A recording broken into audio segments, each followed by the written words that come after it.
The Marlowe Papers, adapted from the book for Zoom by Ros Barber and Nicola Haydn, Act 1. What can a dead man say that you will hear?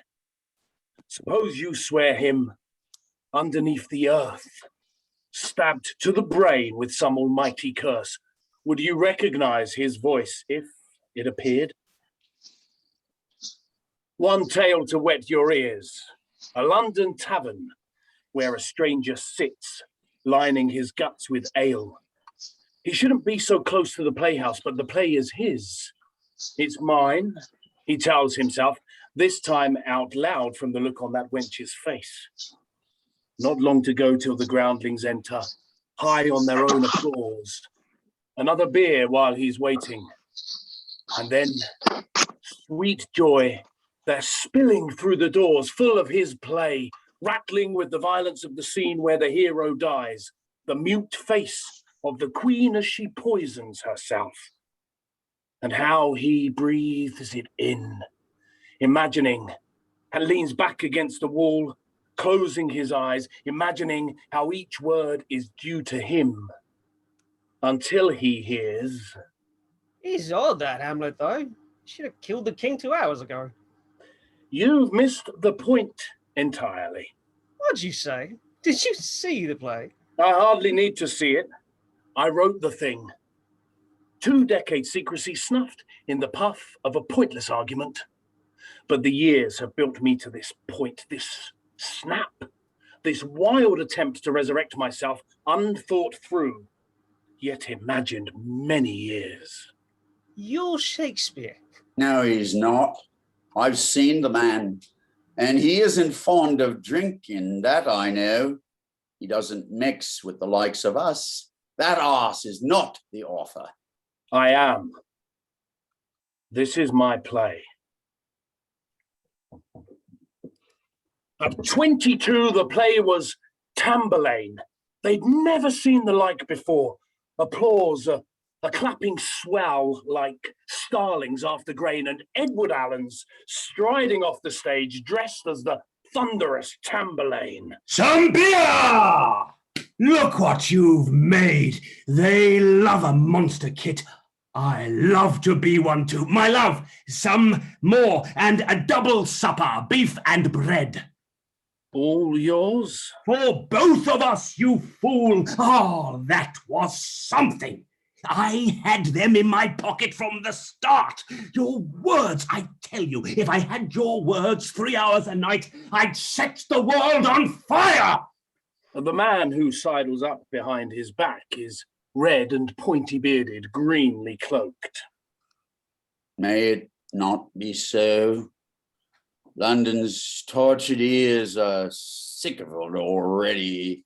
Is it news? Congratulations. May I know your name? Christopher Marley, scholar poet, genius. Meet Robert Greene, author of ladies' romances. Excuse me for adding, I'm a scholar too, from both the universities. I write because I need to eat. There's quite a crowd of educated masters wielding pens in London now. You've come to join the throng? He's come to be the head of it. Come now, Robert, darling. Did you not see the play? Not see, exactly, but rather heard in roars along the street. Tell me, young Master Marlowe, scholar, poet, is violence poetic? Should you write so beautifully about atrocities? I hear your hero has a monstrous rage and murders all his own children. What of love? Do modern poets not have time for love? Is it extinct? How wrong a man can judge. And he heard my second syllable as low. I let it pass. Love is a mystery. Each person craves it, yet it doesn't sell. Perhaps too few believe in it. It's true. So young, so wise. The modern public like their entertainment savage, buckets of blood and heartlessness. Or how could we compete with public executions, hangings free? But what of love? You cannot dine on love. Or dine on plays alone, as you will see. How young you are. A Cambridge boy, I'm right. You were a sizer, not a pensioner. He's fishing for scraps that he might hang on me. What is your father's trade? For he smells trade. He guesses it straight away as if my name has come to him before. Do stab at it. A cobbler's son? A trade that bends you low? But then our Lord's son was a carpenter. The trades are honest. Everyone needs shoes. My father's a miser. Hard as gold is soft and can be clipped. He has disowned me, though. I'm disinherited. A writer's lot, as you will learn, is not all sweet applause, and there's no wealth in it. There's ladies, though, if you're not bent or too high-minded. I'd be happy to hear how you live by the pen. There must be quite an art to it, I say. The writer's path is stone, not golden paved. We sweat and scratch alone and earn our pennies from where pennies come. Tom Watson, poet and a king of jest, recruited me to work for Walsingham in a fledgling service where intelligence is currency. An agent of the crown, delivering letters to the embassies, adventure in the service of the Queen. This chance to move among the powerful and commandeer material for my pen was more like life than all my lives till then. The gods forgive me if I wolfed the bait. But government duty helped me pay the rent and deliver letters personally to men as close to princes as pond lilies are to the water's edge. Each courtier, each swain was studied for my second Tamburlaine. Marlowe, you're well, I trust. Marley's Another triumph? Marley's the name. That doesn't have the ring an author needs, my boy, whereas Marlowe seems altogether fitting, since the sound paints you with either syllable. Marlowe. The play went well? Don't doubt it, it's a hit. That's just as well for me. These fashions change sometimes before a man can capture them. Alphonsus, King of Aragon, £10. I paid half that for Tamburlaine Part 2. But this is twice as good a gain, at least. Excuse me, no offense intended. And the Spanish title makes it topical. You'll more than make your money back again. Can I distract you? Watson, I am grateful. A friend from Paris would like to meet the man who has a shepherd bridle pampered jades. Sir Francis's cousin, Thomas Walsingham. Thus you have joined me in the tale I tell. How beautiful you are. I freeze it there, this memory that I might touch your face. Perhaps you'd call me Tom, another Tom, a nuisance, I know. I've read your poetry, your Watson's air, in English, and your play. It's very brave. I'm sorry? How so brave? To scold religions and have an atheist depose both Christian and Muslim kings. It isn't bravery, but metaphor. Impassioned right slays cold hypocrisy. Those who swear oaths on sacred books and break their promises should surely feel God's wrath. In the form of a shepherd. Why not in a shepherd? A shepherd's a man like any king, but rarer. He keeps his word. You don't see danger in it as a member of Her Majesty's silent friends? Our kit is fearless, slays hypocrisy, has Catholics for supper. May I speak, not as intelligencer, but as poet? Can you separate yourself, sir? Certainly. He is divisive to a fault. Then do. Truth's dangerous to liars, but in art it's softened by beauty if we put both sides as dialectic training teaches. Where were you educated? Cambridge. Tom, I swear he works for you already, interviewed by Sir Francis himself. I nabbed him out of school. One of the skeptic colleges, no doubt. Not Christ's, say, Corpus Christi? You are sharp and serious. My father kept blades like you for skinning rabbits. They train good heretics. Some beer. Some more beer is needed. I would say they train young men to question and debate both sides of all positions. And is there a bar on what may be counter-argued? No. The existence of God. Oh, come now. Let us get to know each other first. It is a play, a goodly play, but all the same, a play, as quite opposed to something more serious. Come now, my kitten, come now, my friend. A play is only playful. There's no threat if we are entertaining make-believe. It's simply a role for Ned to strut. I don't believe he made it up. What are you saying? The atheism. Are you an atheist? In faith, he isn't, Tom. Our kit is sound. Truly, he's toying with you. No, I'm not. Not an atheist? Not toying with you. Oh. Kit Marlowe, you're arrested for the crime of pretending to hold a view where punishment is execution. What? Nothing more than, oh? No, nothing more. If you don't know God's not an argument, I cannot help at all. You want to help? A talented writer like yourself. I do. I'm Well- open to help. All kinds. Well, this is good, but you know he hasn't any money, Kit. He's a second son.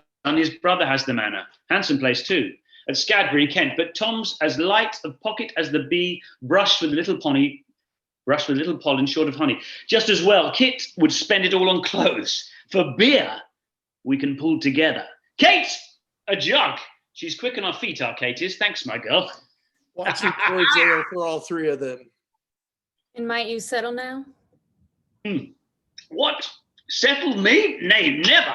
Well, in marriage, but in life, I'd rather unsettle. That's an unsettled's cake. You know God's name is Jove, Of course. and J is written I, and I seems so like L when capital. You dipped my finger in the frothy head that lay at the bottom of my exhausted cup and spout across the tabletop. I-O-V-E, as it is written, you said quietly. I close that memory and sleep alone. At the launch of my fourth play, I'm holding court. London is drunker with me every month, and tables pulled together, flagons poured, and how my mouth is like those beery jugs pouring a liquor that could ruin us all, clear and intoxicating all at once. Religion is made by men, not made by gods. Its purpose is to keep the world in awe while we are robbed to gild the candlesticks. Not all religion, Kit. Those candlesticks are papist props, so be a Puritan. Eschew the pomp. That's his favourite bit. The jester isn't wrong. I like the pomp. At least the Catholic Church puts on a show. Paintings and music, incense. What we get for our pennies on the plate is threats of hell and pious hypocrisy with rituals dead dull enough to send a spark to sleep. As if the pews weren't harder sitting on your bones. Nothing to look at. Sermons, sour as limes, and fines for not attending. So be a Jew. Ha!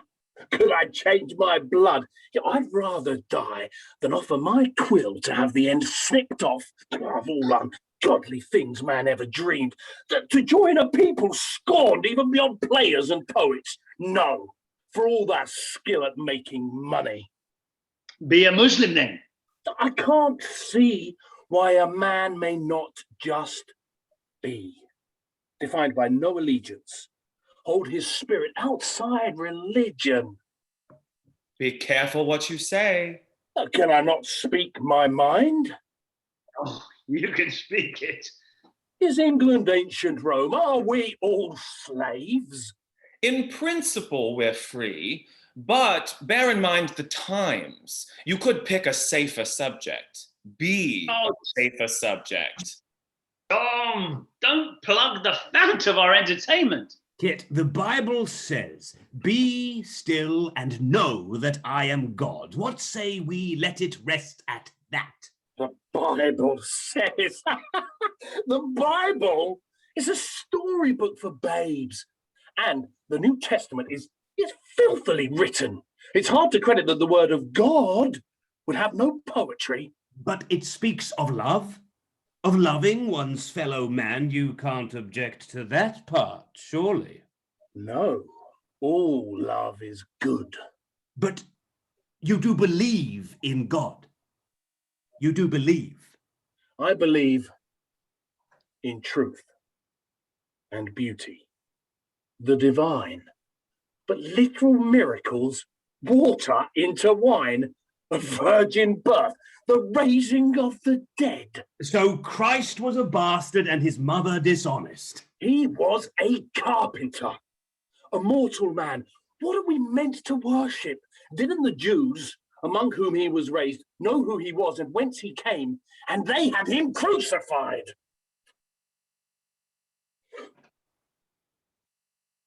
I grieve that young man, choking on the jests that he and friends had conjured from their dreams of how it will be when all the world is theirs and they will fall to bed in satin sleeves. Oh, clod. Oh, stupid man. Where's my chair? My chair has my initials on. See, my chair. Now stand and give it back. Dear man, I would if I thought you needed it.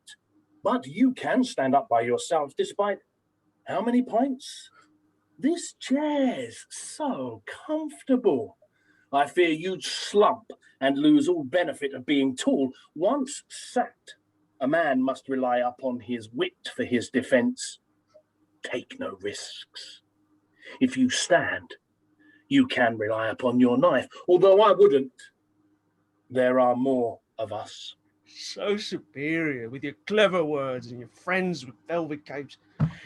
You lord of the manor always levelled through by your being flesh. No wit is quick enough to escape my knife. Who are you anyway? He wrote, "The Jew of Malta." Good for you. At least you'd sense to boil that big-nosed crook. Jews and moneylenders should be hanged for all the landlords we look pufters in. Watson stands and draws his dagger. One by one, the others follow suit. Your privy stool I wouldn't shit upon. If you're a gentleman, procure a sword and find me any weekday at my house. Let's settle it like men, and not like scum who murder with their eating implements. If you're a man, then I'm a Persian whore. Oi, mister, give me your sword. Come on now, quick, your sword. I'll have his wits on a skewer. Bradley's delight reveals 2 broken teeth inflicted in another brawl. He comes like Judgment Day towards me. As he swings the unwieldy blade, I snapped from a crooked man his walking stick and duck beneath those ape arms. You awesome with your lardy-dar brocade. Fight your poncy turd. What show is this? What are you thinking, kid? It's almost 3. Gentlemen duel at dawn. I'd have to guess your opponent's not a gentleman. Oh, here he is, the buffoon. That's very good. Let's go outside so we can have a do. Kit, hold my jacket. Says Watson, stripping quick to his undershirt. It cost me 2 months' pay. And he's in the fray. And fencing. I've seen cocks go for each other's eyes more cautiously. Watson, perhaps pumped up from running there, is bright, ferocious. Bradley swinging wild like a blinded man who doesn't know which way the blows will come. The gathered crowd step back to accommodate raw spleen. A boy left stood in the way of danger, awed by spectacle, is collared to greater safety. Ha! Take that! Watson, scratching blood from Bradley's chest. I've taken worse. His gruff opponent turns as ugly as a thunderstorm at sea, thwacking his heavy sword again across the spaces Watson occupied split seconds earlier. Tom leaps back and back to make some space for the depth of Bradley's rage as the bull man presses forward. The heavy sword, now lightened by fury, flashes there, then there, slices at arm and thigh, and the blade goes in with a crack of bone, a squeak along the rib. The man's eyes widen, close. The heavy groan is Bradley's. He slides as easily as snow laid thick on a sloping roof but thawed beneath, clean from the blade, and crumples to the ground.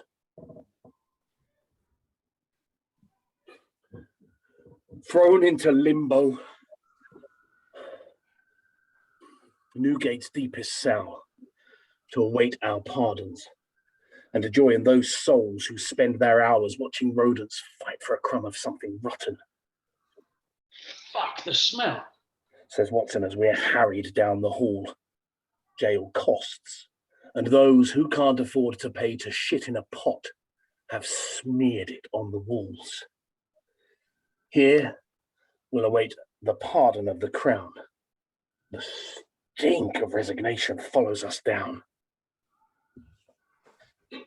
The third night in, the jailer lets me out for a visitor who's paid him handsomely, and there, in a private room with a solid door, is Robin Poley, my section head and chief. I hear you had yourself a contretemps. You're faring well, I trust. I'm out of bribes. I cannot stay here, Poley. In this place, the shit, the fleas. Who are you? Pardon me? The Queen's own servant, are you not? Her eyes. No livery grant you. You're of a higher grade, a trusted agent. No doubt that's over now. Not so, my friend. Your Poley had a word. My friend, a shorter stay at Her Majesty's pleasure can bring its own reward, and you might learn something to our advantage. This, it's yours. It's flipped to the air, and like a falcon's beak, my hand has snapped it cold. A man must eat. You know of Sir William Stanley? Who does not? England's most famous turncoat. What of him? Since defecting to the Catholics, he has command of a regiment of soldiers near Zutphen. He keeps his troops in beef with coins like these, having spent all legal funds. This is much more than a treasonable insult to the Queen and Lord Treasurer Burghley. It feeds mutiny. It pays those who are only building strength to slit the throats of fellow Englishmen. We cut those strings, the threat will melt away. What can I do in here? Why, you make friends. There is one Poole, a prisoner you might know, thrown here on a misdemeanor. He made these. At least we think he did. We have no proof. We found him shaven-headed like a priest, loaded with coins and not far from the coast. Sir William Stanley's sister is his wife. That's all I'll tell you. You tell me the rest. John Poole, a big man, like a side of beef hung till the blood drains out of it. Just choose. Limbo. The biggest joke is in the name. We're in a place the state denies exists. He doesn't fence a smile. If you're amused in 18 months, explain the humour then. You've been here 18 months. In 7 days. I don't need friends. That told me. But a week of watching me cross myself before I eat, and he has softened up. You keep the faith. This, it's a mine to keep the flies away. His grimace is a gift of blackened teeth. That's good. I'll try that one. You need that bread. You're welcome, sir. They say you killed a man, your friends. He didn't look tough enough to kill. How looks deceive.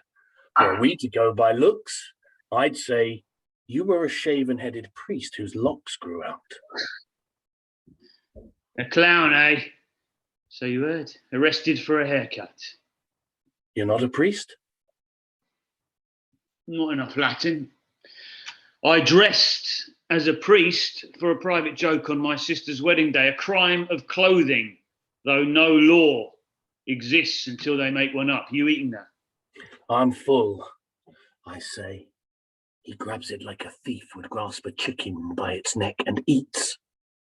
Some fear they might fade away unless they talk and will, at the smallest chance, unleash their thoughts to anyone who'll listen. And John Poole, whose best advice is keep things to yourself, is one of those. I'm blessed. My brother-in-law, Sir William Stanley, you'll have heard of him. He speaks of religious freedom on these shores, a Catholic, head of a state. Well, she's getting old. I don't say kill her. No, I know some do. Simply, when death vacates the English throne, some Catholic will replace her, and the jails will be for Protestants. You wait and see. It was a fearsome and unbalanced smile that I adjusted to in several weeks over the conversations as he poured his life into my hands. Poor lonely man. He told me he made coins and how to do it. Out of prison and into furnished lodgings by Bedlam Gate, provided by Lord Strange, I shared with playwright Thomas Kidd, like me employed to furnish plays for strangers' men. My rent was gladly absent, but my sleep was patterned by the cries of the insane. Kidd's pen was stuck on Hamlet. Hamlet revenge? What kind of cry is that? A fishwife's cry? Should the man broadcast his plots for all to hear? Yeah, he's mad indeed. It is a first draft, I said. Apologies, but surely what we need when we put good plays behind us is hard truths. Better you hear it now than when it dies and they laugh the tragedian off the stage. Can you feel how he might feel? The tragedian? Your Prince of Denmark, he that needs revenge. Well, don't squeeze it from your head, it's in your heart. Or should be anyway, you feel it here? You think you'd write it better? Well, you're wrong. It could be good. It is a courageous yarn, but in order to fill the stage with guts and gore, you've sucked the blood from every character that ought to hold our interest, chiefly him, the lost Great Dane. I don't know what you mean. Revenge is the interest, isn't it? Revenge should work like a canker on the man beneath, dissolve his metal even as it shines through his despair. I can't find his despair. Kid sinks to the floor. I've hauled him like a ship. Much worse I was to do to him. Much worse.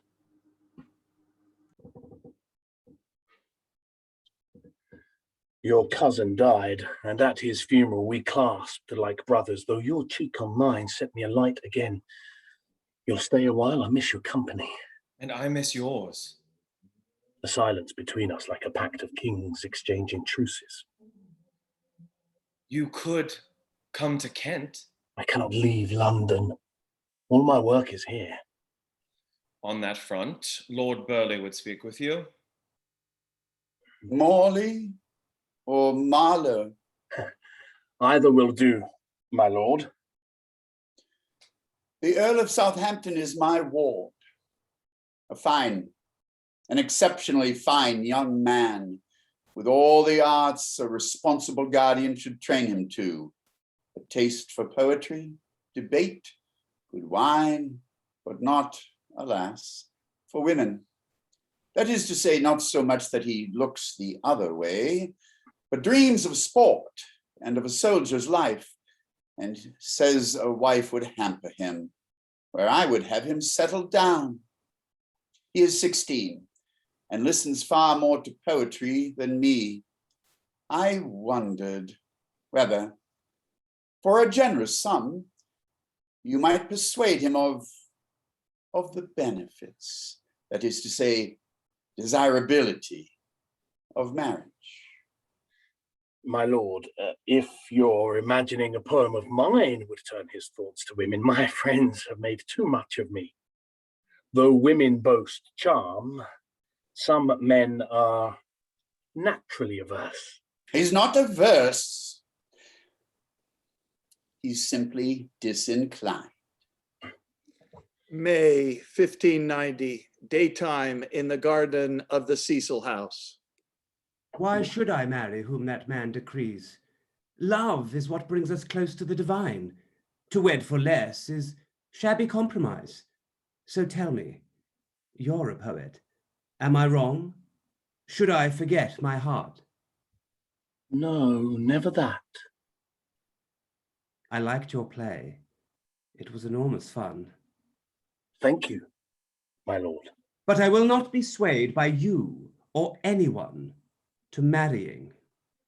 Can love not grow when properly watered, fed? A slow love, dull as evergreen, oh yes, but the other sort of love will see to that. Burst into flower and cancel everything. My mother loved another man, you see. It killed my father, truly, broke his heart. Women are fickle. Love makes lovers damned. A marriage bed, a deathbed. Yet your face has all your mother's tenderness. Your age is all your father's. You're the argument for marriage, procreation, and disgrace. You are outspoken. Very rarely, sir. My lord? Sit by me. You have seen the world, have seen it a while, so tell me this. What is a woman for? The servants cook and clean, friends entertain, and whores are cheap. Why do I need a wife? For what plain good? In honesty? To make another you. To capture beauty and to hand it down. And what of love? Should I not wait for love to strike me? For it hasn't, not as yet. I seem to cause in others easily a state I find elusive. You are young. That state will come. You're certain? Then I'll wait. It may come instantly, on marrying. What is he paying you for this commission? Probably less than you paid for your boots. Well, do your worst. Nay, I shall do my best. You have a love yourself? I do. A wife? No, not by any stretch. But you have love. Proof that one needn't marry. But for this, to see one day your youthful face exist perfect as now, before love's ravages. Southampton links arms with Marlowe. Love's ravages? Really? Tell me how love feels. When the winds decreed, I sailed to Vlissingen, flushing to English ears, and English ears were everywhere. Reported for duty there, leaving my passport with the governor, then through snow up a creaky flight of stairs to the cold room I would share with Richard Baines, the priest of spies, the spy who was ordained while under cover with the Jesuits, watching the morning gruel, the evening soup, with sudden insight. Every bowl the same. How easy to wipe them out, this nest of rats, with poison in the food. He told his lover. The boy reported him, and Baines, discovered, met the strappado hung like butcher's meat with weights on his feet and dislocated arms in a new mode of confessional for priests. Who are you? Morley. What are you doing here? I apologize. I have a message of some delicacy, and understood you might know a way to send it onwards. Oh? To whom? To Sir William Stanley. You are very young if you fantasize I would commit myself to knowing the Queen of England's enemy. I'm nearly 28. You are a babe. Why are you here? Do you know who I am? You're Richard Baines. I'm Richard Baines, a man who spent 3 years at Rheims to serve the Queen and took a punishment you did not survive. I fished in my pocket, passed a coin to him. I met a man in prison, name of Poole. I have some information should you know of anyone in need. Forgive my haste. It was unchristian of me to suspect your motives. These are awkward times, and yet I might know ways to help you. If there's money. Which of us had the net? I couldn't tell. The game was simple. It was not to lose. The game was complicated. It was this. If he was Catholic, I was Catholic too.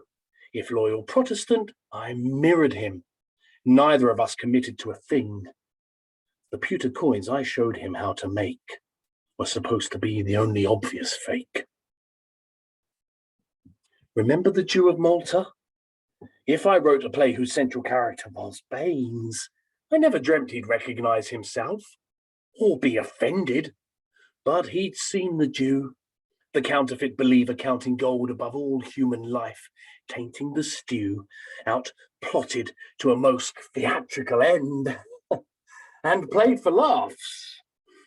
And once the coins were pressed, he pressed me to the governor's house and flung an arm in my face, demanding my arrest for coining and treason.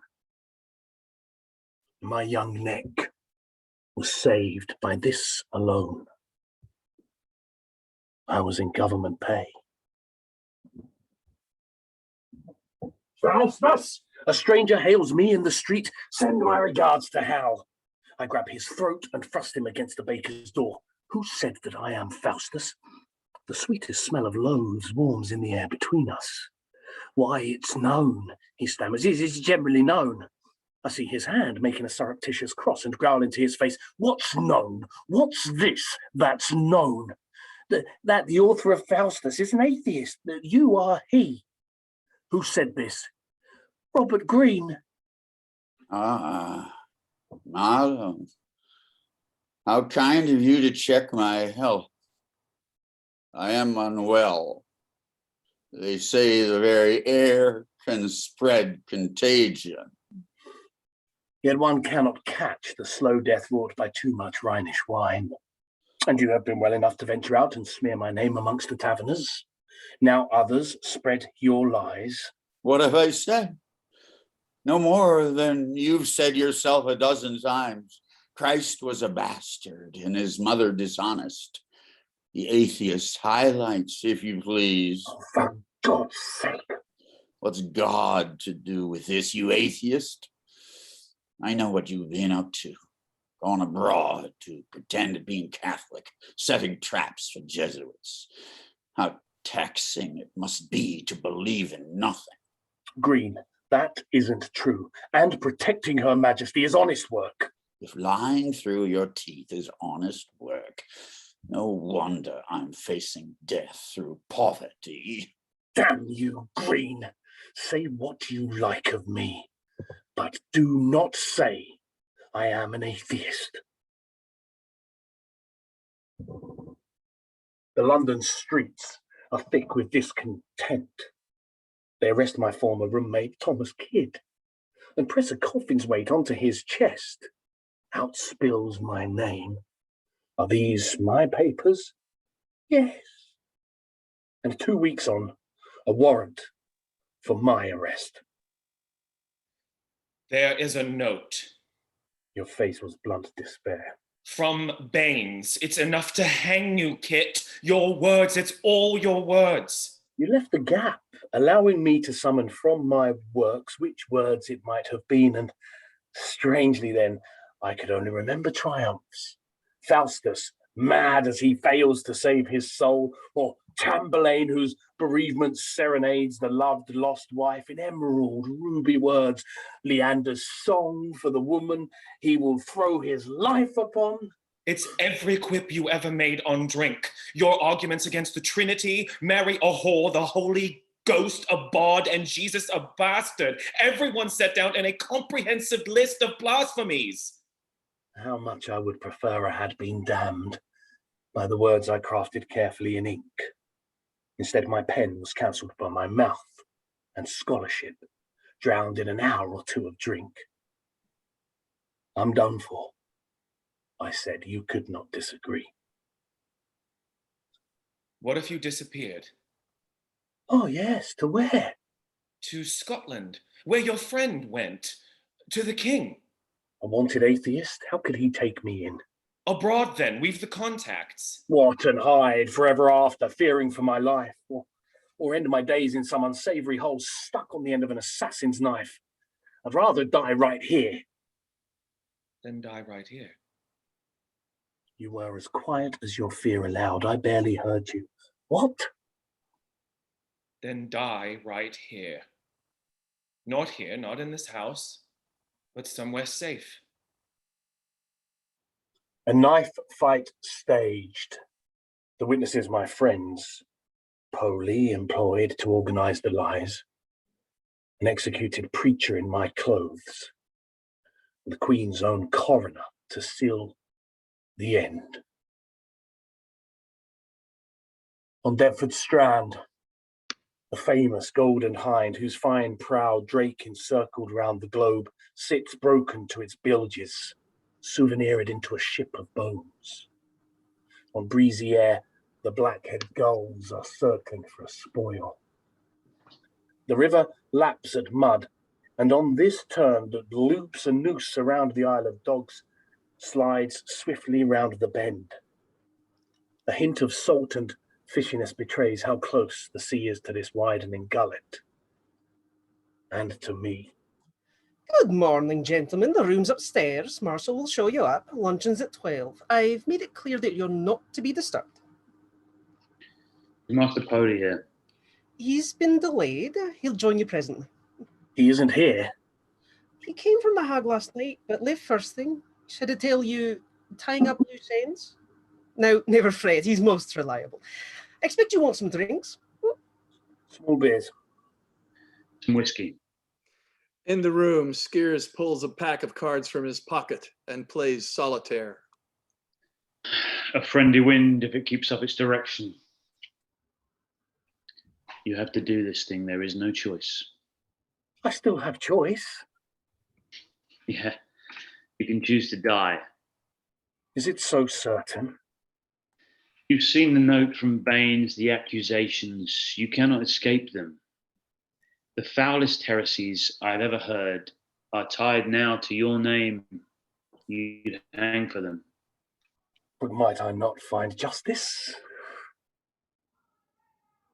Did you say them? While drunk, while joking, while amongst my friends. Good men have died for jokes. Yes, that is true. And you? You're happy to be my murderer? I'm happy to be of service to our friend whose worthiness demands my loyalty. Thomas Walsingham has always been good to me. His plan is sound and you should run with it. Frize joins Skeers in a game of cards. This is the house from which I'll disappear and swap my comforts for a dead man's clothes. Give up all public substance, with my name sloughed off like the reptile's skin he has outgrown. Kit Marlowe dies here. And with that thought, a pang for a younger self who dreamt of being hailed a wonder of the age, but now is hauled like a galleon in warfare and will sink to the mud of history beneath a lie. The coward conquest of a wretch's knife. Good Poley fellows. enters. Good fellows, good morning. I have excellent news. We have our substitute. John Penry's dead. Backgammon, Morley, will you have a game? With money on the side, perhaps? Come sit. We have 3 hours to kill before the corpse can be delivered. A penny down to start us gently. So we play away the hours as though the time has no significance. I lose 2 shillings in distractedness. Lunch comes at noon as promised, though I have no kind of appetite. Oh, that was good. Now time for some fresh air. A turn around the garden, fellows. Is it time? It's time. All 4 walk in the garden, Poley and Kit ahead. The north side of the house is windowless. Now by the gate that backs onto the lane, some shrubs are growing thickly, and to them, as though you might relieve yourself, you'll find a trunk containing Penry and his clothes. Leave yours behind, don his, and flee from here to a bark named Pity's Sake, which waits for you on the eastern pier. That's it? This is goodbye. We 3 will dress the body in your gear. I'll keep the Bull and Martha occupied while skiers and Frize shoulder in from lunch the laurel-hudded drunkard who must sleep it off. That's you. Now go. Be gone. And do stay dead. Kit enters the bushes and finds the trunk containing Penry's corpse. The clothes are separate. He dresses with one eye on Penry. Henry is in his underclothes, and pale as the winding sheet he lacks, a crumpled ghost of indignity. One eye is not quite closed, gleams jealously as I adopt the clothes his wife had stitched, that he had buttoned up to go to the gallows. Then I didn't wait. But now I break this narrative to pause and say a prayer for Penry, whose young wife had begged for clemency, who was condemned for tracts he hadn't written, for belief that his eloquence might turn the hearts of men to a different church. And almost we were twins, exchanged at death, not birth, for it was speech and love of liberty that brought us both to a silencing. And had he not, in truth, been executed hurriedly that May, I might have joined him in a common grave. Our only difference, this twin and I, was the influential aspect of our friends. Kit locates the small boat which Captain Silence and his boy are readying for leaving. Tom Walsingham emerges from concealment. Your papers and a letter you must give to the Flemish contact, certain points in France where you'll link with the network, and the name of a guide who will safely take you through the Alps. I'll write when it's safe to. Not for several months. I'm bound to be watched. But Kit, please write to me. And I am wordless, powerless to speak the sentences that stampede to be said and trample on each other. In my head, I tell you every feeling in a form that changes the outcome. Thankful, warm with love, we sail together. In truth, I stand there dumb, watching us both as if we're on the stage, forgetting our lines. I've stumbled on a scene, I've stayed awake, not writing. Kit, be safe. Off stage, we hear the beginnings of the fight, staged by Poley, Frize, and skiers, that will culminate in Kit's murder. Then, this trunk has all the books you asked for, paper, ink. My manuscript, Hero and Leander. I have a copy of it, and you have yours. My passport to return. Complete it when I and other friends of yours secure an end to your exile. Tom, my friend, I shan't forget your help. Go, take my cloak. I stand there dumbly as you put your cloak around my shoulders, send me into exile, speechless and hopeless, wrapped in the scent of you. What can a dead man say that you will hear? Off stage, a man screams. Walsingham and Kit exit in different directions. Silence. There's been a murder! Call the constable. Act 2. Beyond the channel, one destiny is crouched, still ready to spring. The cell, the lash, the rack, the gibbet and noose, a vicious slice from throat to belly, my intestines gentled out by a dutiful execution, and my prick hacked off and crammed into my mouth. Good miles that keep me in my skin, my breath, my mind. But every mile another mile from you. As midday nears, the Flanders mare fills up with Flemish conversation. Working folk taking repast. At noon, a slender man, tall as a cobbler's story, enters the inn, a drooping marigold in his lapel. I've never met the man. He can't know me, and yet he logs my face, and ducking the beams, traverses to my corner.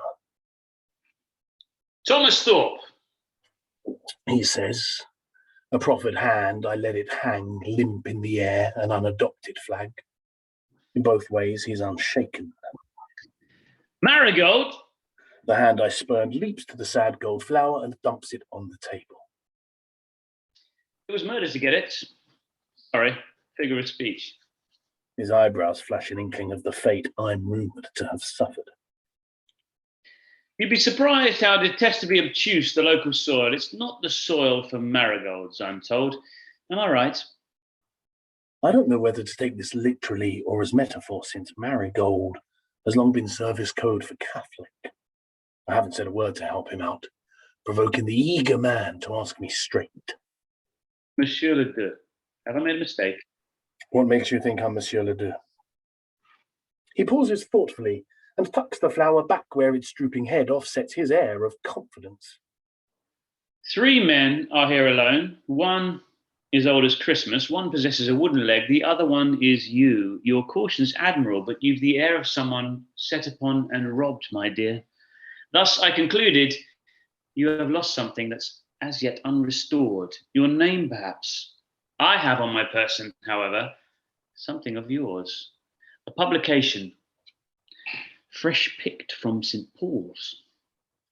He places the volume gently in my hands. An author of some promise, I understand. Is Venus and Adonis, the long poem I wrote the previous winter when the plague had closed down all the theatres. Your plan, oh, it seemed such a good one, was that I would write in exile under another name. Not just another name, another man.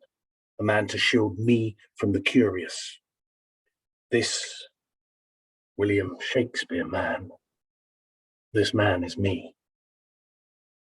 He insisted that I meet him personally in an empty room at Richard Field's shop, above the bang and clatter of the press on the floor below. The deal already sealed, the price agreed. But I must know his face. He had a hard, unmoving quality, rough country hewn that quietly withstands the shoulders of bulls. I've never met a man so much like a dry stone wall. I watched his eyes travel my clothes and calculate their cost. Cambric 6p a yard, slashed satin sleeves. I'm totaled, underlined. So you are he, the writer? Goodness, we all should learn to write and live so sumptuously. I could have said I've other work or I have noble friends, but choose this line. I'm kept well by my muse. A tightness in me, constricting like a wire across my Adam's apple. But not safe. He closes his ledger, states my truth as bare as Lenten tables. So, we have a deal. How sharp to see his name beneath my words. Print makes it real. Erased, I'm written out, and there, a spike in my blood, an inward punch against myself and all that nourished me. So long as the public swallow up this lie, believe me, written out, then I am saved. And yet I'm starved. But good, He's believed not me.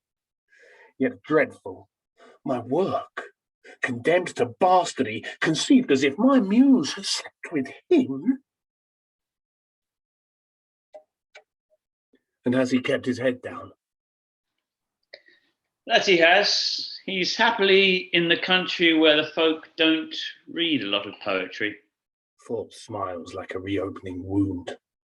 This agent's young, younger than me, I'd guess, yet old as wine kept in its dust. You'll want to spend some time alone with us, he says. But we must meet again. I have a letter. No, not here. He must have read my mind, which jumped like a fish in hope of a mayfly. Not here, somewhere private. Where do you lodge? I give him my address. And so he weaves his height back through the chairs, leaves me with my poem, half his beer. I dare not breathe it, but it lives. The hope that I might be restored to life and name. That I might walk the London streets again as Christopher Marlowe, not an atheist, but wronged by suborned informers and jealous wits and ignorant plebeians, and not dead. And Christ is risen. Thorpe, sitting 4 feet away, his hands placed on his knees like handkerchiefs. You're lucky I'm a friend. I could have had eggs and bacon off your back, you'd not have noticed. How did you get in? I squinted my eyes at the daylight's acid burn. Old-fashioned charm. He says, smoothing his hair. A drop of rose oil, too. The ladies like it. My brain is coming back from somewhere cold, finding its way by following the steps it stamped out yesterday. You have the letter? The letter, yes. All in good time, my dear. There's something else more pressing. A request. We need a play. The theatres are closed. Unless you're saying they're open. No such luck. The plague's still rampant. Gathering for sport is quite forbidden. All the same, a play has been requested. You'll be paid for it. A comedy. A comedy? Indeed. The Queen apparently likes something light at Christmas time. Ah, yet this is what I have. A tragedy of violence and revenge.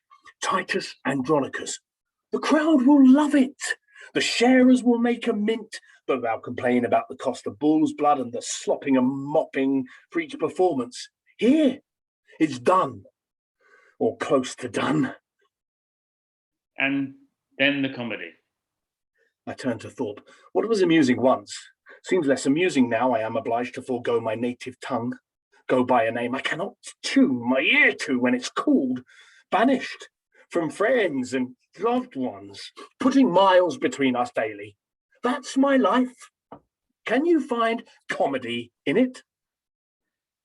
Irony, perhaps. What irony? My darling, you're alive, whereas Marlowe, so they say, is horribly dead, stabbed through the eye, some drunken tavern brawl. I startled. Sorry? What? That's what I heard. He was a gentleman. A Cambridge scholar. He never would have died in such a manner. He knows, I know, third person is a sham. Thorpe shrugs. It doesn't matter now. Kit Marlowe's dead and no one looks for a dead man, so be glad. He gathers Titus Andronicus and leaves.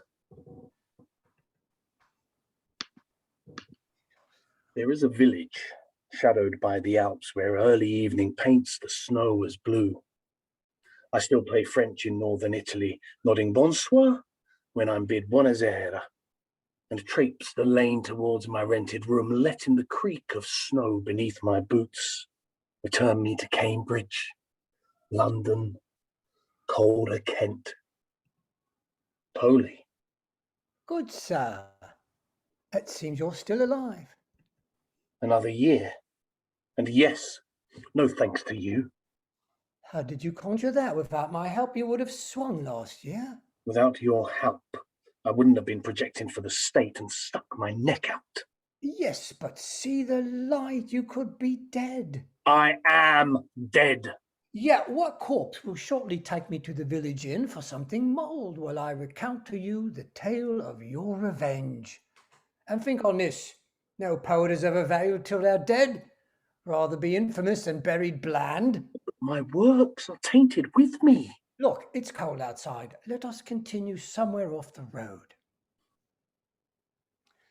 There is a loyalty that's rarely touched upon between intelligences, but it binds us, those employed by their queen alone.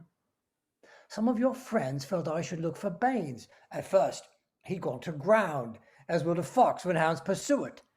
But a year had passed, and you were safely dead. Your reputation as something of an enemy of the state enabled him to think heroically of his part in it. So summer brought him out, as it brings out rashes and the cheaper whores who ply their trade on Tunmill Street. Of course, he was startled when I approached him, but my meat and ale is convincing friendship, and so we fell to That's so talking. terrible, especially the second one. I took him to a tavern where I know the host and hostess passing well. From the friendship I was offering, he assumed we'd murdered you, and no bad thing, he said. Was that Ben? The snow on my boots dissolves. I bless the fire. His cheery, destructive crackles fill the gap that he has left for me. I don't react, holding myself a heart's breath from the glee I sense he feels at taking my revenge for me. Go on, I say. I offered him the hint of some private work, said we should talk in another place less public, and we moved out of the tavern to the stable block, taking our cups. Mine was a special thing, a silver goblet that the hostess lets her favorite drinkers use. You hold my cup, I said. I hear footsteps while I write the contact's name. It's foreign. Like a child, he takes the goblet, and instinctively he hides it as the taverners come in. This prearranged. The hostess challenges him. The cup is discovered, and I wash my hands of the whole affair. And what comes next? He hangs. He hangs? No, he couldn't hang for that. Just moving it within their property? The stable block belongs to someone else. They only rent it. And since the taverners were both of them in their house, that's robbery. No benefit of clergy. He was hanged. He sits back like a predator whose game digests inside his stomach. What a trick. But Baines cannot recant now he has swung. Cannot be pressed for truth, cannot undo the document. How will my name be cleared? Ah, in your plan, the corpse will rise again. There is a Christ in Christopher. Don't joke. The trouble is, we killed you very well. And Poley is off. A rumour on the breeze. My hope is threaded to that soft word, home. Though home is a foreign country to me now, a fabled kingdom where I cannot tread, because I am a ghost and must be dead. Friend, send me word. If I could slip ashore and live in secret on some quiet estate far from the eyes of London, let me learn. I'm struggling to live. Help me return. Rutland, England. A certain Sir John whose son needs tutoring. A Frenchman takes position. Safe as a nut, for who can even find the county on a map? Rutland's a fleck in the eye of God. If I must be imprisoned, then give me marble floors, a sweeping drive, 3 dozen colonnades, a stable block more sumptuous than my father's cobbling shop. I sing and pretend and play the perfect guest. I chant the alphabet for a rich man's son. I finish the play that no one knows is mine. Your letter arrives, saying you will not come.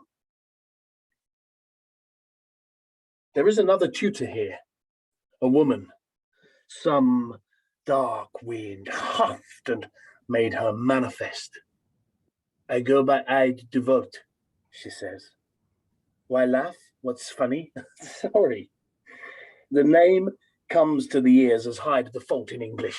Surely false. No falser I know than yours. What do you know? Just that you're not a Frenchman, mon ami.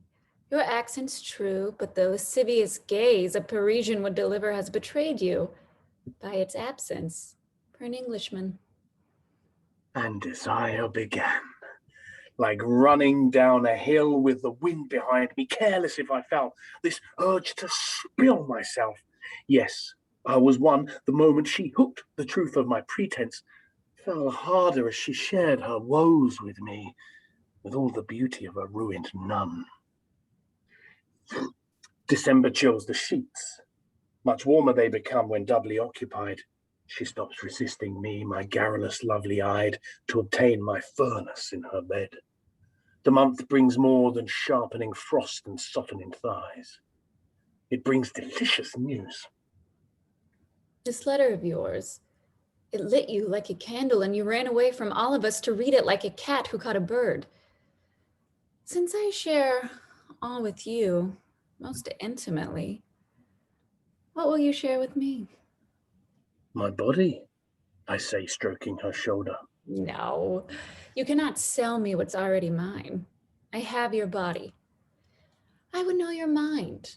The letter. What moved you? Ah, it is just some news. She waits. Of friends, I say. She's waiting still, her tongue ticking against her palate. Friends who are coming to visit. So, I will know more. With her tongue on my thigh, unholy in its course, intent on torturing out of me the name that most delighted me. So, he's an Earl. The fire is blazing in the grate, a touch of her lips like coals. I groan, so you're a nun. She laughs like broken glass. A woman has so many faces. I've worn the veil. You didn't learn this at the convent. No. She leans back on her elbow, drags her hair across my belly like a paintbrush. No. The skill is natural. It comes from liking. You have experience. Her eyes grow dark as if turned inwards.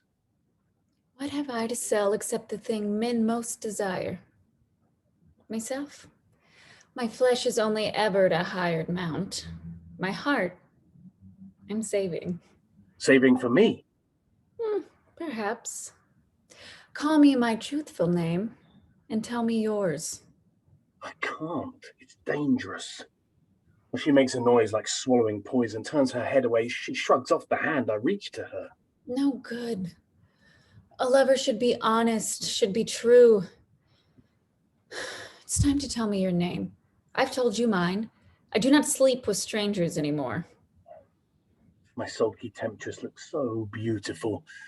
The ache for her might almost conquer reason. There is a tale attached to it, I say. And you must hear the whole tale in my arms if you're to have my name, for they are one. The name, the story, and they must be held between two lovers closer than the child that might come from that union. Lie down. I promise you, you will be satisfied. So in her bed, with all the house asleep, kissing her neck to warm her up to me, I make her promise on a future child, which I may plant in her should luck decree, to keep to herself the story I'll reveal, or know her tongue itself will be the axe that severs her lover's head and turns these lips cold and unyielding as the winter ground. The thrill of being entrusted with my life quickens her sighs, and she responds as wild as I have known love, tugging me inside and reaching instantly that mounded peak, then blushes flooding to her chest and cheek like soldiers rushing onto battlefields when war is over. Softened. Tell me more. She says, half satisfied. What is your crime? What do you hide? Who are you, man of mine? Come. Am I stupid? Maybe for as long as it took to watch her climax on the thought she could be the death of me. A woman's tongue is looser than a man's and half as loyal. Desire, which might have told her everything, grew sober to feel her hot, unruly mouth feed fiercely on my danger. So I switched the name in an instant, and the name I gave brought ounces of truth for being warned before in government service, so nudged past her doubt, though she did repeat it twice. Will Hall. Will Hall. And chewed on it momentarily. How strange.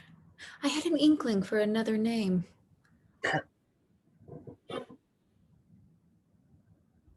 I immerse myself in scripting thwarted love while the hubbub grows around me. Christmas Eve and 100 guests expected down below as I scratch doomed love towards oblivion. A knock as soft as a servant's come to feed some logs to the fire. Come, I say, come in, intent on my sentence, finishing the line before I sense no housemaid at the grate, but a solid, watchful presence. Hello, Kit. And there you are, like a month of blessed rain on a field of sun-blanched wheat. Too much, too late, and yet embraced at once. I clasp your flesh like a storm would tear me from your mast. The chair I've abandoned, faking a gunshot as it falls. I hold you like a once abandoned babe clings to its mother, though your arms round me seem hesitant. As though you're scared to touch something so live, so hot, so not the same. You smell of Kent. You smell of Scadbury. Your eyes are troubled. You barely look at me as though afraid I really am long dead. And when you speak, your voice is full of rain, like a rumble over mountains. Kit, I fear I've put us both in danger being here. I reach to take your hand, cold as a bed no one has slept in, but the pulse in it connects me to your heart. But Tom, you came. You cast off fear and came. What made you come? 12 weeks without a letter. Was the start, and as you told the tale of how you'd sat, your heart as heavy as a mason's stone at Chislehurst Common at the crossroads there, unable to point your horse towards your home or spur her to a chosen compass point, my heart rose up to kiss the thought of you, statued by doubt. And every ounce of me sang that your strange paralysis was love. The smallest tug of your arm, and you are mine. You are the puppy suddenly, and I the master commanding that you kiss my face.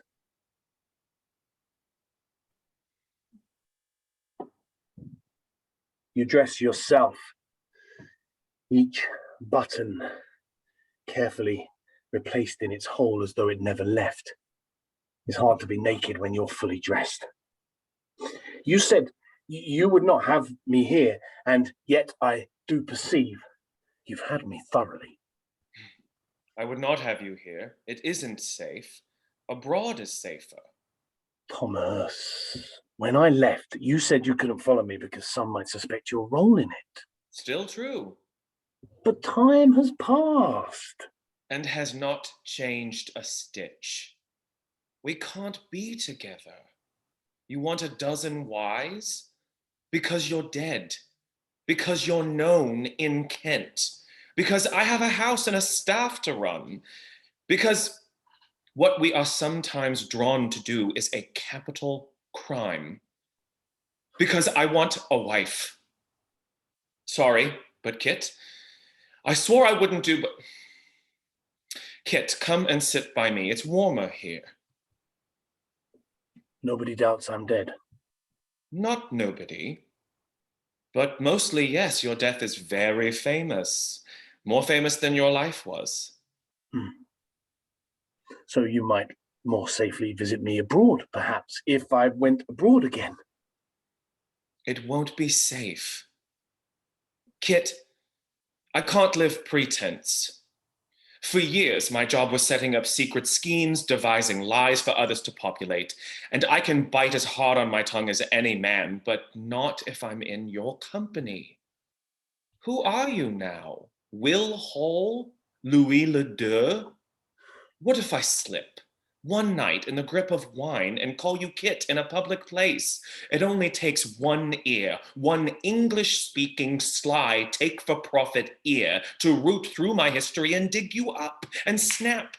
You're jigging on a hangman's rope and your heart cut out, still beating. No, I'll not be a part of it. It is bad enough I'm here to spend Christmas with you. I should not have come. Tom. I believed you first. Tom, what I lost.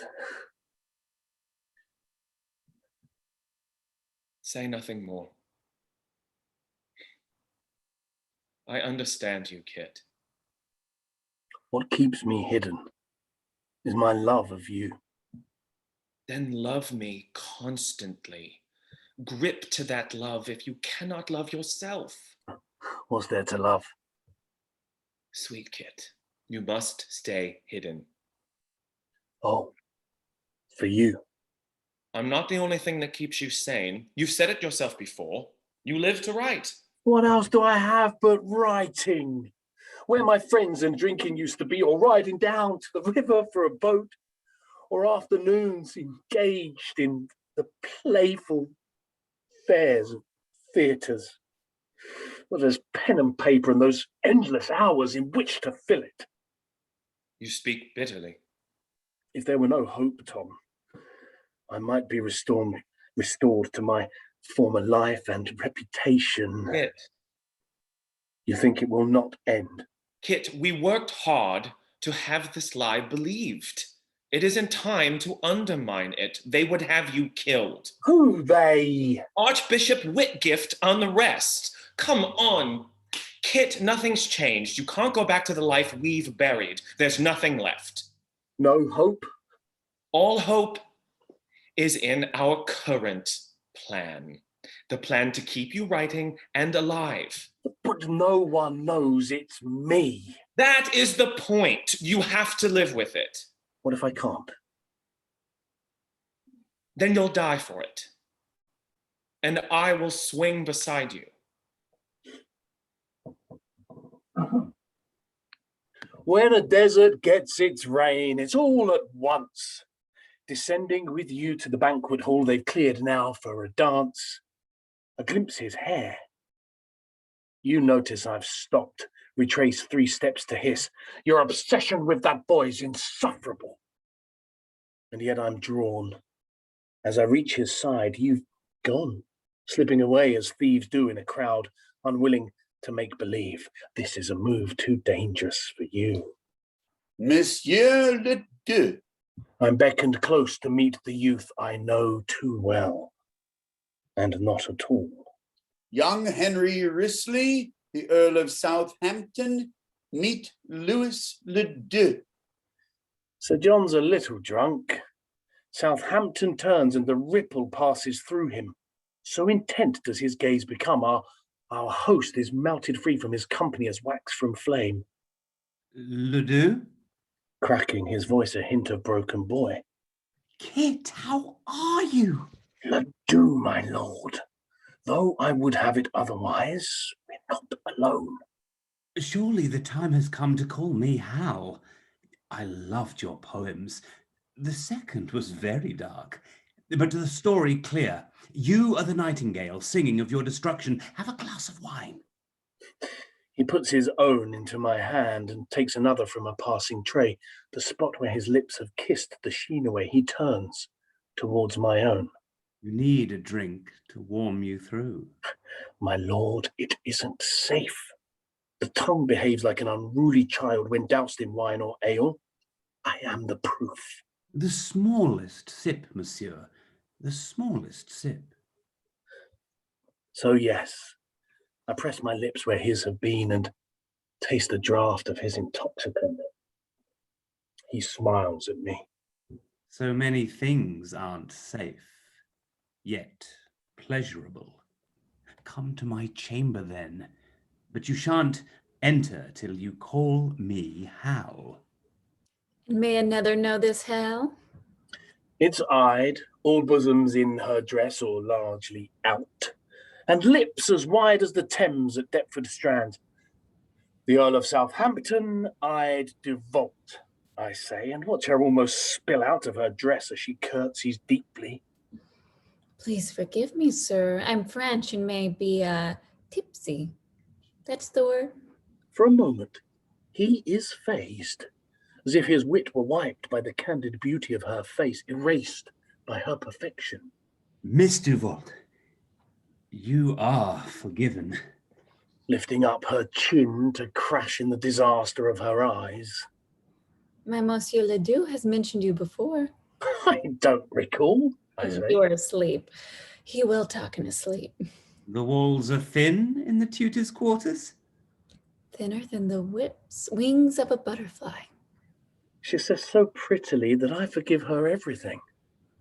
But I can keep a secret if I have my will. I swear the woman spoke in capitals.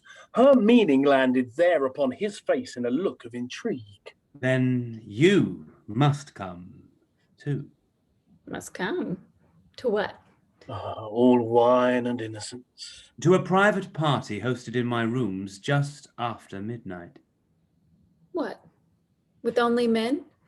You have mistaken me for someone else, monsieur, my lord. But hangs there like a fly, a dazzling fly, all emerald and lace. And when for a moment she has turned her face, he grabs my arm. And you must come at 10.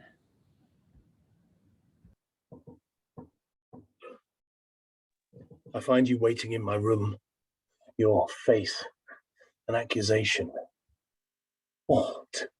2 years alone and I should stay a hermit? Never trust another living soul apart from you. You think, after all these friendless months, just one should be enough? You're going away. You said so. Hit. I have lost everything! Who was that dark-skinned girl hung off your arm? I've never seen a woman look so knowing. Who is she, Kit? What have you shared with her? What have I shared?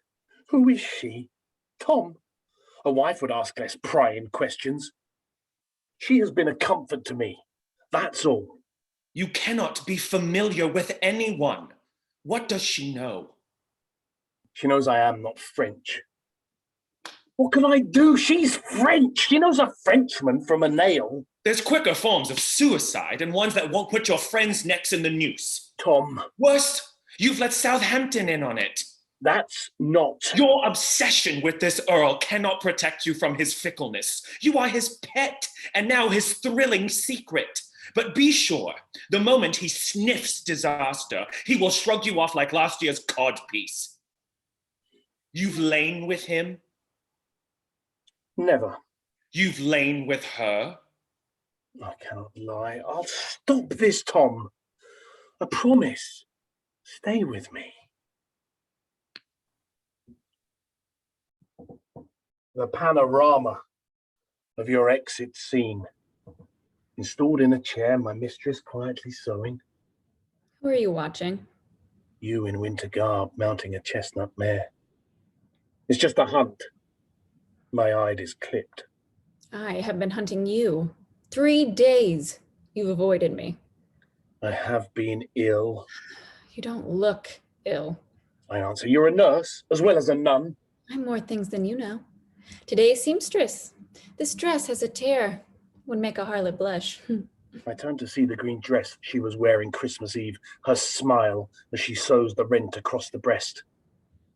How did that happen? Jerry, do you care? Sarcasm doesn't suit you. Nor do lies suit you.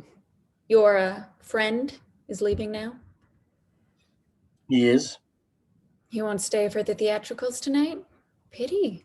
I hear the play is very good. A little bloody. Titus Andronicus. You couldn't bear to see the players come, or watch Southampton's surreptitious gaze in my direction as my words were staged. You found the play too vengeful anyway. Forgiveness, you said, might bless you. not revenge. Despite the window's frost, I watch you leave through a clearing my hand has made upon the glass, a static wave you never turn to see. How perfectly you have forsaken me. Letters delivered, nobles led to Prague, messages tramped across the lines of war, armies estimated, counts dispatched, rumors reported, and alliances forged. And I have put you away as soldiers do, folded and dog-eared, sewn into a coat. Still, all is done in reference to you, and love is inclined to catch me at the throat when it sifts from the crowd a voice that rings like yours. I fill my head with duty, discipline, but when I sleep, my heart slides from its post and slips on the outfit of a future year when I'll reclaim the plays I send from here and reimburse the man who's loved me most. Not to be known is such a slice in pain. I find myself half wishing for a cry out of the crowd, a finger quivering, it's Marlowe, and the sudden press and throng, and even swift the rest, even the rack, the hangman, and the slit from throat to prick seemed longed for resolution, comforting against this bitter nothingness, this blank.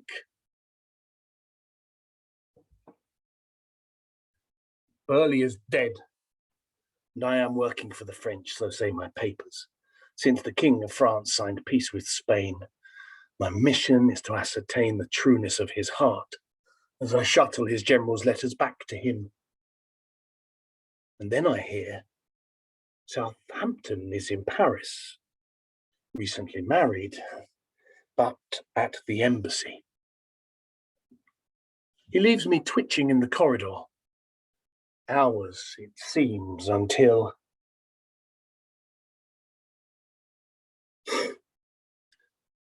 Monsieur Ledoux, excusing his secretary, yet alone, maintaining the pretense. Can I help? Yes, by recognizing me, by being the same man who passed me his glass 2 years ago at Rutland, asking me to call him Hal, I look at him amazed. Wait for the ice to thaw. He asks again with feigned concern for something on his desk. How can I help? Perhaps some spy is hidden in the room. Are we observed? I took you at your word. You must no more acknowledge me, you said. In a poem, yes. I took you at your word. I may not evermore acknowledge thee, lest my bewailed guilt should do thee shame, nor thou with public kindness honour me, unless thou take that honour from thy name. In public, Hal. May I still call you Hal? I do not think it wise. Take your advice. I wrote in pain. Hush, sir. If you must shout, then shout in French or with an accent. Sound, Monsieur Ledoux, stays not within four walls. You wrote acknowledging your names destroyed in England. To love Marlowe is to swear allegiance to the devil. He says love. How stupidly my heart sings at the word, like a girl sings as she launders her own blood. What kind of dead man are you, turning up all over the place? The plan was disappear. Your disgrace could taint me awfully. My disgrace? It said you died blaspheming, that the knife into your brain was punishment from God for all those statements in the note from Baines. But I didn't die. I grip his arm to prove how real I am, and the rest, it's all made up. The note from Baines was real. But it was lies. At least exaggerations. Like a splat of mud, he shakes me off his arm and stands. He's very tall, willowy yet more broad. So young, so splendid. I catch sight of me in the window's dusk. A shorter, balding man whose clothes are slightly crushed, whose older face is quivering and shadowed beneath the eyes. How cruel an instrument, imagination, to paint me a future where he welcomed me, offered protection, loved me for my words. Forgive me. I say. May life be good to you. The author of Hamlet, shall we toast to him? To me? He is only a piece of chaff. He is a blot that trails persistent sickness page to page, a dying man's drool, a mad dog chasing smells to the corners of his brain, a puppet king with not a string to his fingers, miming shows in the back of his head. A tempest, all his rays that might sink fleets or tear the steeples down, dissolving into outbreaths on a stage. What a clown he is, this prince of perfect souls, dragging his thoughts to dinner, to be chewed by dogs beneath the table, though he's raw as a mutton chop, as helpless as a stew that's served to drunkards to be puked outside and cursed in the morning. How at sea he is in his pain and motley. Only a fool writes plays and hopes to be understood. He is unhinged. Christ, how the nights possess him with their dark, mocking the stench of his extinguished light as he stalks through rooms he cannot call his own, wrestling 1,000 wrongs and fencing right till he slides the point through its throat and feels the blade unleash his blood. If he could choose again, he'd choose oblivion in the world of men who save their violence for a proper fight. But no, he builds his muscle like the worm that crawls through the apple, bittering its taste. He paints with private torment of the waste and rank injustice of a sleeping world, carved into gargoyles by ambitious men who stage this blazing farce upon a pin. He dresses the hurts of others with his skin until they heal, his own wounds festering. He is Ophelia, gathering up her weeds when love has blown her out. He is the queen who takes the poison, tasting in its bile the bite of love. He is his father's ghost, tricked of his life and kingdom, who now roams the silent battlements, and when he speaks, asks him for vengeance, like a thing from hell.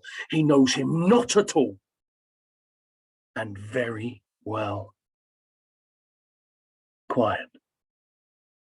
I hear him knocking in my head. I've nothing for him. Nothing. Words, just words, like countless grains of sand that shift and blow until the world is buried. Oh, this brain, made mad with faking and with playing dead, condemned to ever clevering the tongue until it cannot say the simplest thing. And what does it matter when we have the plays? Who wrote the things? That's what the barmaid says. There is no fool in Hamlet, only him. End of play.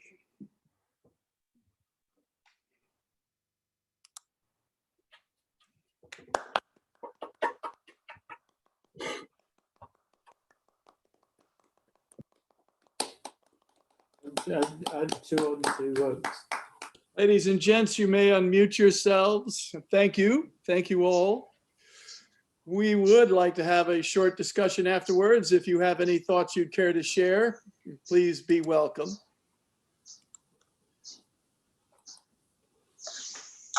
I have some thoughts. From Ros, eh? The writer dips in. Okay, then. Oh yeah, I've marked all the bits that I need to change. I want to make more scenes. There's so much of it that's left over from the one-man version, and then I feel like all the other actors are getting shortchanged. That's the Good. They are. poetry. We'll have a chat, Ros, at some point. Yeah, it's one of those things. We can only get so far without you really knuckling down. But if this encouraged you to do that, I'm very happy to have contributed anyway. Thank you, Peter. We enjoyed it. Yeah, we certainly We did. very much enjoyed it. Yeah. It was different from the one-man show, but yeah, it was very interesting. And we liked Yeah, it was just, I could still feel various, I thought I'd stripped out quite a lot of the remnants of the one-man show, but there's still, there's so much kind of commentary. And it's like, I think it's still needed in order to make it compact, but there are still places where I'm going, stay in the scene, stay in the scene. So yeah, work to do, but it was great to see it alive. It's so many of the, I know it's like you've only had a couple of rehearsals and it's a rehearsed reading, but I enjoyed so many of the performances there, and so many bits made me laugh, and I know it really well, so it still makes me laugh. That's you guys doing the performance. I also want to apologize to everyone and to Rose. It's like not enough women in this play, not enough women in the book, not enough women in positions of power in the 16th century.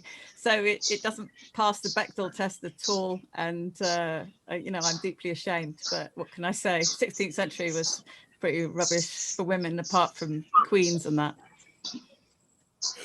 I know everybody, you know, all the actors were brilliant, but I just have to say, I thought the guy playing Kit was amazing. Really, really good. Yeah.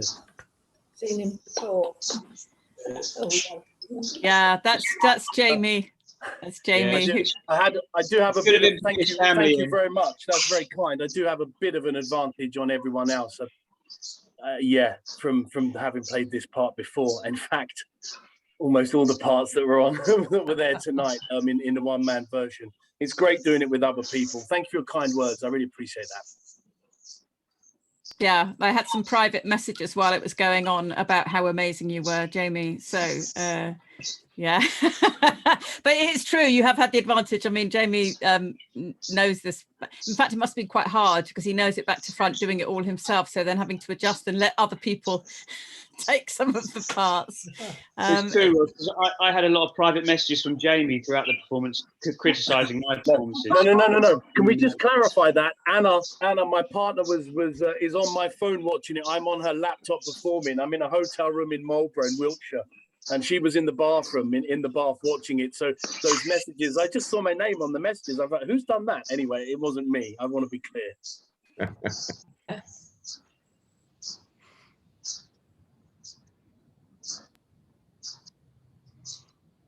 Yeah. Any other thoughts? Anyone want to say anything? I know there are definitely issues with it. Yeah. You are quite close to it, though, Ros. Mm. You're a little closer to it than we are.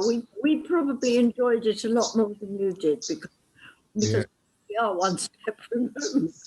I think one of the things for me is because I'm close to it, I don't know if certain things are too complex and get lost because there's so many characters, there's a huge amount happening, it moves very fast, and I can't get the sense of, I'm making notes going, does this overcomplicate things? Should we strip this out? You know, because it's not like a standard play, because I tried to adapt a really big book and cut it down into something really quite perhaps too small to be comfortable, but the story. I think the one thing I would say is you want to figure out ways to show me things. You've got an awful lot in it, which is derived from the novel, and it's part of the translation process. And so you have Jamie or Kit, you know, telling us about things, commenting on things, and a lot of stuff like that. There's nothing wrong with it, but when the play tends to so much of it, then you lose the sense of who the characters are.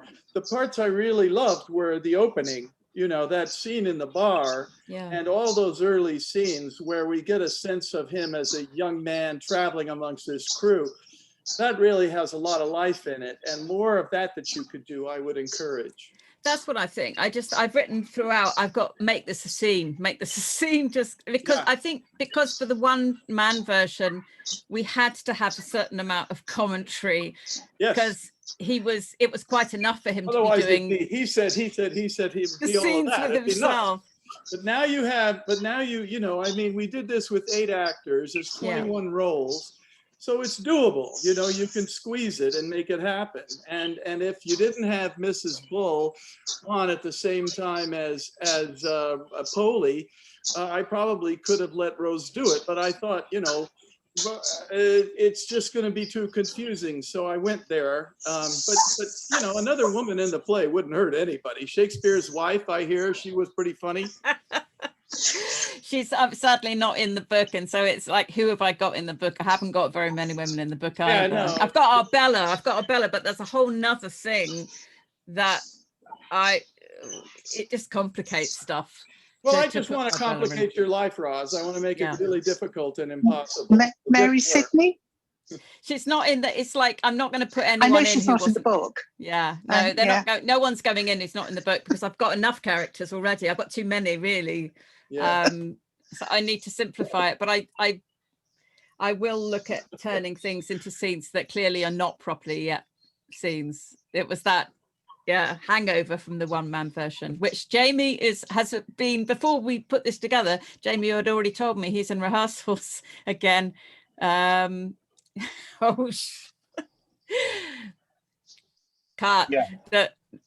So there may be two different versions going to be in existence, but this needs to diverge further from the one-man show, clearly.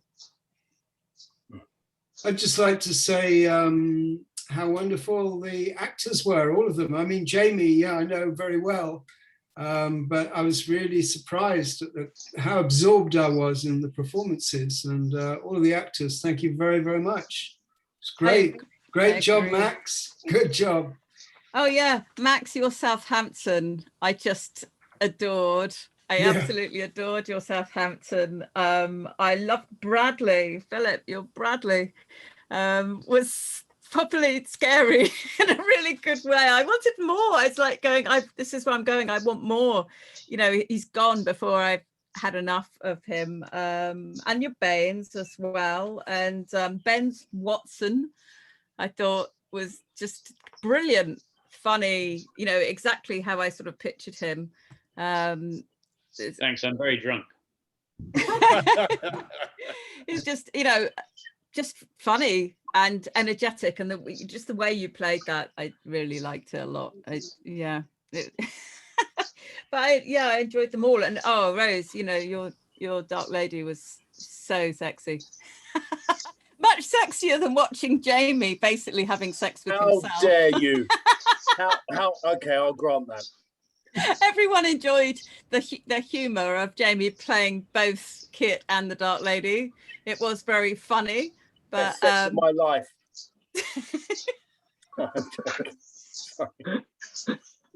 But now, you know, now there's a real woman. That's nice.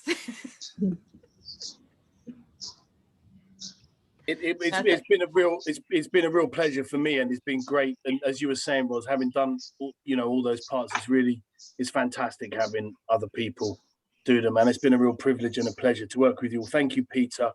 Thank you, Ros. Thank you, Rose. Thank you, Jim, and thank you, David, and and Phil. Thank you, and thanks to all of you, and of course to Ben and Max, who's been ringing me up as Southampton and talking to me as Southampton down the phone.